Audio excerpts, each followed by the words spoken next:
Pakistan has a history marked by the arrest and persecution of journalists, which raises concerns about press freedom and freedom of expression in the country. On 8 May 1999, Najm Sethi, a prominent Pakistani newspaper editor, found himself in a dire situation when he was held in jail without any formal charges for an extended period spanning over a month. The unfolding events surrounding his arrest shed light on the complex interplay between freedom of speech, government crackdowns on media critics, and regional tensions in South Asia. The saga began when Sethi, known for his candid and critical views, delivered a speech in India that referred to Pakistan as a failing state. This remark, made on April 30th in New Delhi, became the focal point of controversy.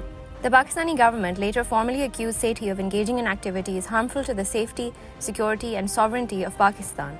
This accusation stemmed from his speech, which was perceived as detrimental to the nation's interests.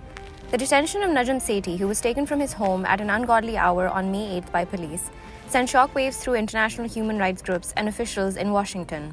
It marked a high-profile incident in what many Pakistani journalists described as a 6-month campaign by Prime Minister Nawaz Sharif's government to either intimidate or punish media critics. The timing of Sethi's arrest was especially concerning as it coincided with a broader crackdown on dissenting voices within Pakistan's media landscape. During a Supreme Court hearing, Pakistan's Attorney General did not mince words, accusing Sethi of committing the most contemptible treachery by delivering a critical speech on enemy soil, in India. In his address, Sethi painted a grim picture of Pakistan, highlighting issues such as breakdown of law and order, a weakened civil society, national security challenges, and identity crisis. Despite the international outcry and protests, Sethi remained in police custody. His expected arraignment before a municipal magistrate took an unexpected turn when authorities brought him before a special anti-terrorism court, leaving a crowd of journalists waiting in frustration. Official statements assured the public that Sethi was in good health after a medical examination.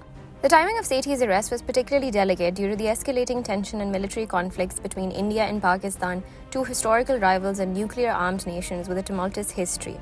In the week preceding his arrest, India had conducted military operations along the border in Kashmir, targeting Muslim insurgents that they had claimed were backed by Pakistan. Sethi's speech had been seen as adding fuel to an already volatile situation. Pakistani Information Minister Moshahid Hussain, in an interview, argued that Sethi's speech had undermined Pakistan's position on Kashmir when presented to an Indian audience. This assertion resonated with many in Pakistan, leading to strong emotional reactions among the public. While Pakistani authorities maintained that Sethi was solely prosecuted due to his speech, his family and professional colleagues contended that the government's anger had been brewing for some time. Sethi had been known for his weekly front-page editorials that accused Prime Minister Sharif of corruption and abuse of power. The consequences of arrest were not limited to his detention, as the entire print run of the next edition of Friday News, which he edited, was seized. The broader context of Sethi's case revealed a concerning pattern for government actions against media outlets and journalists. So in January, the government had levied a range of charges against newspaper editors and publishers, spanning from income tax evasion to drug trafficking. Furthermore, violent attacks on journalists had escalated. In one chilling incident of an English-language newspaper, The News, an editor's car had been firebombed, and the publisher had alleged pressure from a powerful government commissioner to demote several employees. Chief Justice Athar Minala of the Islamabad High Court expressed strong dissatisfaction with the practice of enforced disappearances in Pakistan. He went as far as to suggest that the chief executives of the country should be held accountable for such actions and questioned whether they should face charges under Article 6 of the Constitution, which deals with high treason. These remarks came during a hearing on a petition filed by the family of journalist Mudassir Naru, who went missing in August 2018. Naru had gone on a vacation to the Kagan Valley but never returned. Initially, his disappearance was thought to be accidental, possibly due to drowning in the Kagan River. However, as time passed, suspicions arose, and it was suggested that he may have taken his own life, a claim vehemently rejected by his family, who saw no signs of despair. The family attempted to file a first information report against unidentified persons, but the police refused to cooperate. Then they sought help from civil rights organizations but found no resolution.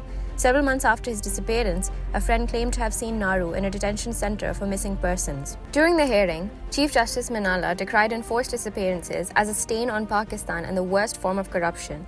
He pointed out that former chief executives have even written about such practices in their books, suggesting that they take pride in it.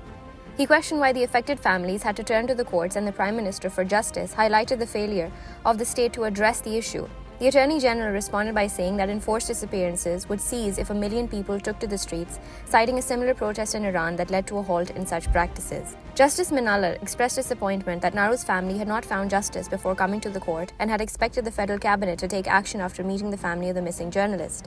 The Attorney General cited national security considerations, to which the Chief Justice resorted that the primary purpose of national security should be the protection of citizens.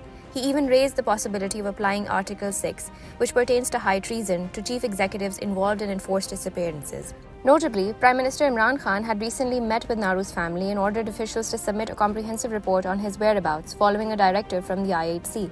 The case had previously led to the formation of a joint investigation team, which according to the petitioner did not provide adequate information to the family about its proceedings. On the evening of October 23, 2020 in Karachi, Pakistan GeoNews reporter Imran Ali Said disappeared while he was walking from his home to a nearby bakery and was not seen until he reappeared physically unharmed at his mother's home 22 hours later.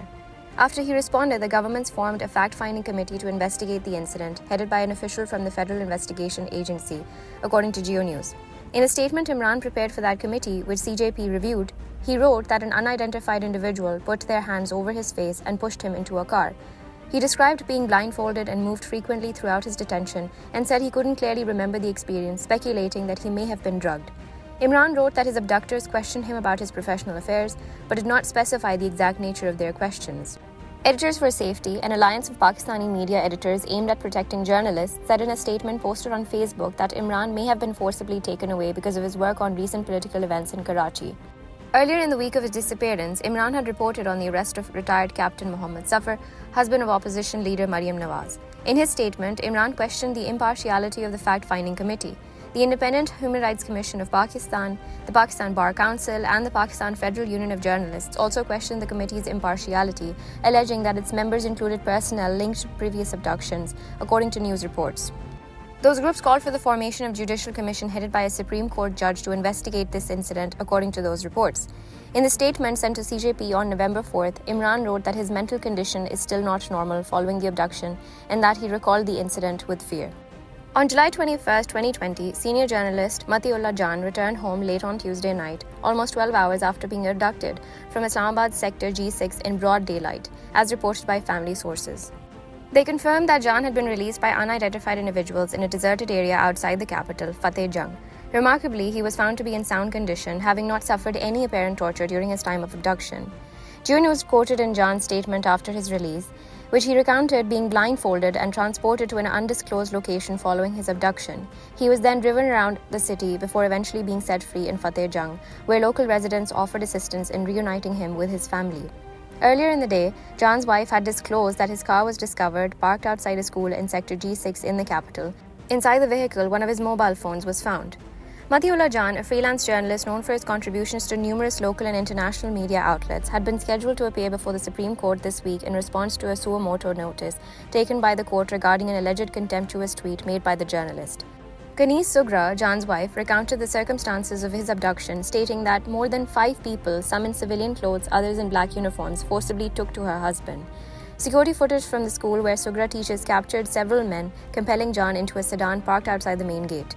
Notably, John had thrown a mobile phone over the school fence during the abduction, which was subsequently handed back to the man in uniform.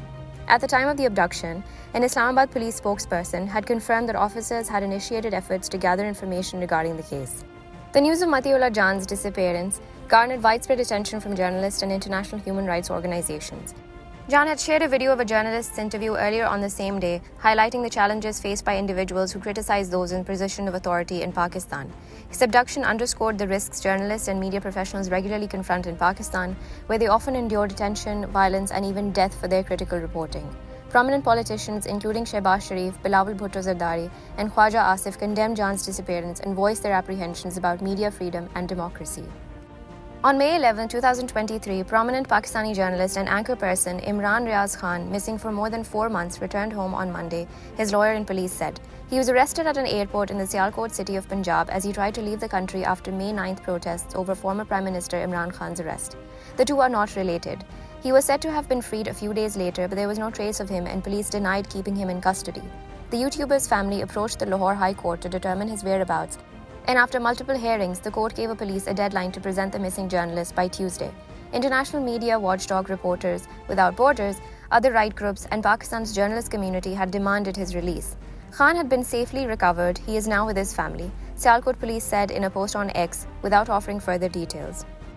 His lawyer, Mia Ali Ashfaq, said on X that the recovery took a long time due to countless difficulties, a weak judiciary, and the ineffectiveness of the constitution. He also shared a photo of him with Khan.